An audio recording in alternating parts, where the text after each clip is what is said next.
اللهم بارك على محمد وعلى آل محمد كما باركت على إبراهيم وعلى آل إبراهيم إنك حميد مجيد. جاء رجل إلى النبي صلى الله عليه وسلم فقال: يا رسول الله علمني وأوجز. قال: إذا قمت في صلاتك فصل صلاة مودع ولا تكلم بكلام تعتذر منه وأجمع الياس عما في أيدي الناس. حضرت ابو ایوب انصاری رضی اللہ تعالی عنہ راوی ہیں، فرماتے ہیں کہ ایک شخص نبی کریم صلی اللہ علیہ وآلہ وسلم کے خدمت میں حاضر ہوا اور اس نے عرض کیا: اے اللہ کے رسول، مجھے مختصر مگر جامع نصیحت کیجیے. لمبی چوڑی بات نہیں، مختصر مگر جامع. تو آپ صلی اللہ علیہ وسلم نے فرمایا، جب نماز کے لیے کھڑے ہو تو ایسی نماز پڑھو کہ یہ تمہاری آخری نماز ہو، مودعن یعنی آخری وداع کرنے والی، جدا کرنے والی نماز ہو. دوسری بات یہ فرمائی، ایسی بات زبان سے مت نکالو جس پر بعد میں معذرت کرنی پڑے. اور تیسری اور آخری بات اس حدیث مبارکہ میں آپ صلی اللہ علیہ وآلہ وسلم نے نصیحت کے طور پر ارشاد فرمائی: وَأَجْمِعِ الْيَاسَ عَمَّا فِي أَيْدِي النَّاسِ. لوگوں کے ہاتھ میں جو کچھ ہے اس سے مکمل طور پر بے نیازی اختیار کر لو. اس حدیث مبارکہ میں 3 باتیں بیان کی گئی ہیں، اور سچی بات یہ ہے کہ یہ تینوں باتیں اپنی جگہ ایک مستقل دفتر اور ایک مستقل خطاب اور نصیحت کی حیثیت رکھتی ہیں. سب سے پہلی بات جو مجھے اور آپ کو سمجھنے کی ہے وہ یہ کہ جب بھی موقع ملے، کوئی عالم ہو، اور جیسے اس شخص کو موقع ملا تو رسول اللہ صلی اللہ علیہ وآلہ وسلم موجود تھے، ان سے بڑھ کر کون عالم ہو سکتا ہے. لیکن میرے اور آپ کے لیے اس میں نصیحت کا سامان یہ ہے کہ جب بھی کسی عالم کے پاس موجود ہوں، کسی ایسے شخص کے پاس ہوں جو دانا ہو، حکیم ہو، علم والا ہو، تو کوشش کرنی چاہیے کہ اس کے علم سے اور اس کی حکمت سے فائدہ اٹھایا جائے، بجائے آگے پیچھے کی باتیں، خوش گپیاں، فضول گفتگو میں مکمل طور پر وقت ضائع کرنے کے. ایسے شخص سے آگے بڑھ کر، بسا اوقات جس شخص کے پاس علم ہوتا ہے وہ کچھ وجوہات کی بنا پر خود اپنے علم کا اظہار نہیں کرتا، وہ وقت کو مناسب نہیں سمجھتا، یا لوگوں کی رعایت کے مطابق یہ سمجھ رہا ہوتا ہے کہ لوگ شاید پہلے ہی وعظ و نصیحت بہت سن چکے ہیں، تو وہ وعظ و نصیحت والی بات نہیں کرتا. جس شخص کو موقع ملے اسے خود استفادہ حاصل کرنا چاہیے. جیسے اس صحابی نے رسول اللہ صلی اللہ علیہ وسلم سے فرمایا اور بڑی زبردست بات کی کہ مجھے مختصر مگر اوجز، بات چھوٹی ہو مگر نصیحت کی بات ہو تو آپ مجھے یہ بتلائیے. جب صحابہ اور رسول اللہ صلی اللہ علیہ وآلہ وسلم کے درمیان اس قسم کا تعلق تھا تو ہمیں بھی اپنے علماء کے ساتھ، علم رکھنے والی شخصیتوں کے ساتھ ایسا تعلق قائم رکھنا چاہیے. بلا وجہ کی جھجک اور بلا وجہ کی ایسی شرم کہ کسی سے فائدہ اٹھایا بھی جا سکے تو اس سے فائدہ نہ اٹھایا جائے، یہ بالکل فضول بات ہے، اس سے انسان کو نکلنا چاہیے. دوسری بات کہ رسول اللہ صلی اللہ علیہ وآلہ وسلم نے بھی جواب میں کتنی جامع نصیحت فرمائی. آپ تو ویسے بھی ہم متعدد مرتبہ بیان کر چکے ہیں، جوامع الکلم تھے. اللہ نے یہ معجزہ عطا کیا تھا کہ بہت وسیع مفہوم والی بات بالکل مختصر الفاظ میں، خوبصورت الفاظ میں بیان کر دیا کرتے تھے، اور یہ حدیث مبارکہ بھی اسی پر دلالت کرتی ہے. پہلی چیز جو فرمائی وہ یہ کہ جب بھی نماز کے لیے کھڑے ہو تو اپنے ذہن میں یہ تصور قائم کرو اور یہ خیال تمہارے دامن گیر ہونا چاہیے کہ یہ میری زندگی کی آخری نماز ہے، اس کے بعد اللہ کے حضور پیش ہو جانا ہے. تو جب کسی شخص کو یہ پتہ چل جائے، غور فرمائیں، اگر جس شخص کو پھانسی دینی ہو، اس کو سزائے موت ہو جائے اور اس کا وقت آ جائے ٹانگنے کا، اور اس کو لے کے جائیں اور اس کو کہیں کہ جی نماز ادا کر لو، اس وقت اس کی نماز کے اندر خشیت اور کیفیت کیا ہوگی؟ تو اس لیے کہ اس کو پتہ ہے کہ اس کے بعد زندگی نے ختم ہو جانا ہے. تو انسان کو ہمیشہ یہ بات مد نظر رکھنی چاہیے کہ گارنٹی تو کسی کی بھی نہیں ہے نا، ایک لمحے کی گارنٹی بھی نہیں ہے کہ اگلے لمحے میں بھی سانس آئے گا کہ نہیں آئے گا.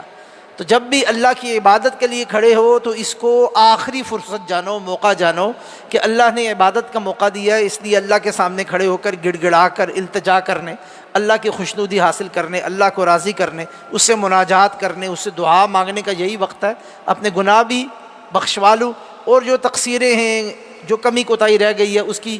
بھی اللہ سبحانہ و تعالیٰ سے معافی مانگ لو۔ تو ہر نماز کو آخری نماز پڑھ کے انسان کو ادا کرنا چاہیے۔ ہمارے عام طور پر یہ بات نصیحت میں بھی کہی جاتی ہے، مگر یہ اس حدیث مبارکہ کے مطابق رسول اللہ صلی اللہ علیہ وآلہ وسلم کی وصیت ہے اور نصیحت ہے۔ دوسری بات جو اس ضمن میں آپ صلی اللہ علیہ وسلم نے فرمایا کہ ایسی بات نہ کرو جس کے نتیجے میں پھر بعد میں لوگوں سے معذرتیں کرنے پڑیں،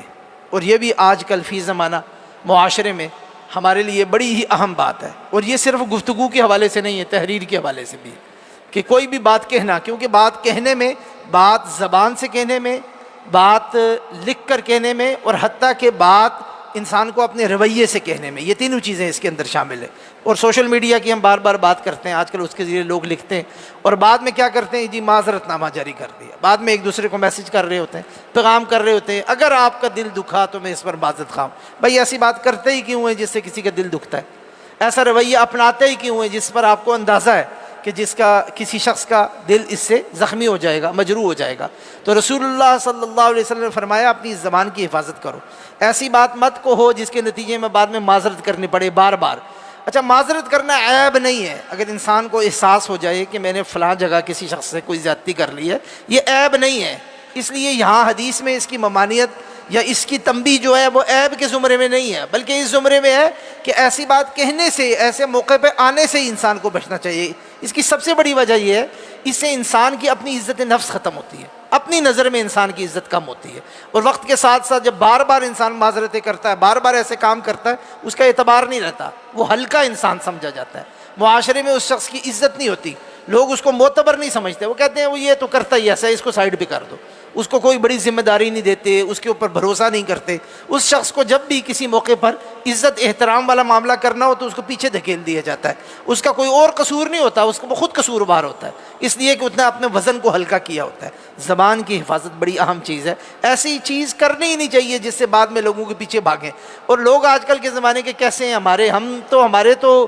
اپنے ظرف بہت چھوٹے ہو گئے ہیں نا۔ پہلی بات یہ، لوگ معافی مانگتے نہیں ہیں، اگر کسی سے مانگ لیں جس سے مانگی جاتی ہے وہ بڑا چوڑا ہو جاتا ہے، وہ کہتے ہیں نہیں جی اب تو دیکھیں نا یہ بندہ پھنس گیا ہے، اب گزرے میری لات کے اوپر سے نیچے سے، اور بار بار گزرے اور کئی مرتبہ گزرے، اور اس کے بعد بھی کہتے ہیں اچھا چلو ٹھیک ہے، لیکن جب موقع ملتا ہے پھر یاد بھی کرواتے ہیں کہ وہ جی فلاں ٹائم پہ معاف کیا تھا نا، فلاں ٹائم پہ تو نے میرے سے معذرت کی تھی۔ یہ رویہ انتہائی غلط رویہ ہے، یعنی معافی مانگنی چاہیے، معذرت کرنی چاہیے، اس سے موقع بار بار نہیں آنے چاہیے، لیکن جس سے معافی طلب کی جا رہی ہے، معذرت طلب کی جا رہی ہے، اس کو بھی اپنے رویے کی اصلاح کرنی چاہیے۔ اور تیسری اور آخری بات بھی بڑی اہم ہے، اور آج کل کی ہماری مادی اور خاص طور پہ مشکل معاشی حالات میں یہ بڑی اہم ہے کہ رسول اللہ صلی اللہ علیہ وسلم نے فرمایا جو نعمتیں اللہ نے لوگوں کو عطا کی ہیں، جو لوگوں کو مال و دولت دے رکھا ہے، اس سے مکمل بے نیازی اختیار کرو،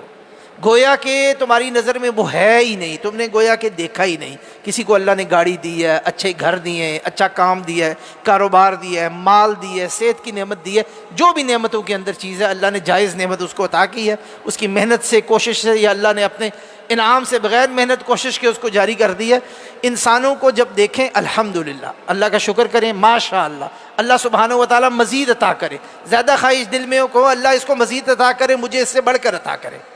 یہ جو بات ہے نا کہ اچھا منفیت جو ہمارے یہاں ہے، اچھا یہ تو معمولی سا سرکاری ملازم ہے جی، اس نے گھر کیسے بنا لیا،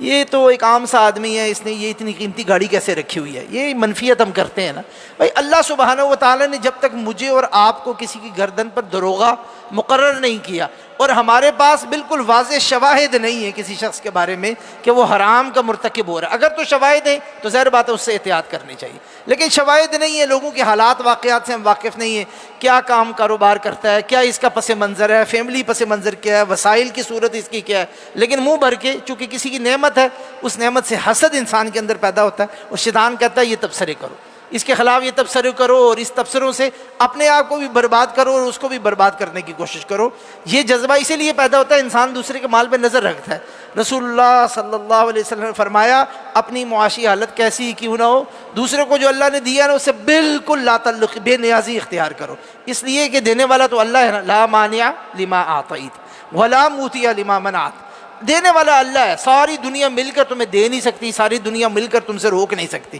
دینا جب اللہ نے ہے تو لوگوں کی طرف دیکھنے کے بجائے، اور یہ ہے ایک مشکل کام، بسا اوقات انسان جب شدید مشکل میں یا طلب میں آتا ہے نا تو پھر آگے پیچھے انسان ہے، نیچر ہے، انسان دوسرے لوگوں کی طرف دیکھتا ہے۔ ایسے موقع پر کئی اسلاف نے یہ بات لکھی ہے، انسان اپنے پر جبر کر کے نا بار بار اللہ کی طرف رجوع کرے، بظاہر ضرورت اس بات کی ہے کہ کہیں دوڑے، کسی کے پاس جائے، ہاتھ پھیلائے، مانگے، کل میری فلاں ذمہ داری ہے، فلاں میں نے معاشی ذمہ داری پوری کرنی ہے، شام کو میں نے کسی کے پیسے دینے، اور لوگوں کے پیچھے بھاگنے کے بجائے وہ مسجد میں آ کے سجدے میں لیٹا ہوا ہے اور اللہ سے مانگ رہا ہے۔ بظاہر لگتا ہے نا کہ یہ تو ایک عجیب سی بات کر رہا ہے، لیکن اللہ سبحانہ و تعالیٰ دینے والے، لوگوں کے دلوں کو بھی اللہ موڑنے والے، ان کی توجہ بھی اللہ دلانے والے۔ اللہ توجہ دلائے بجائے اس کے کہ ہم اپنی طرف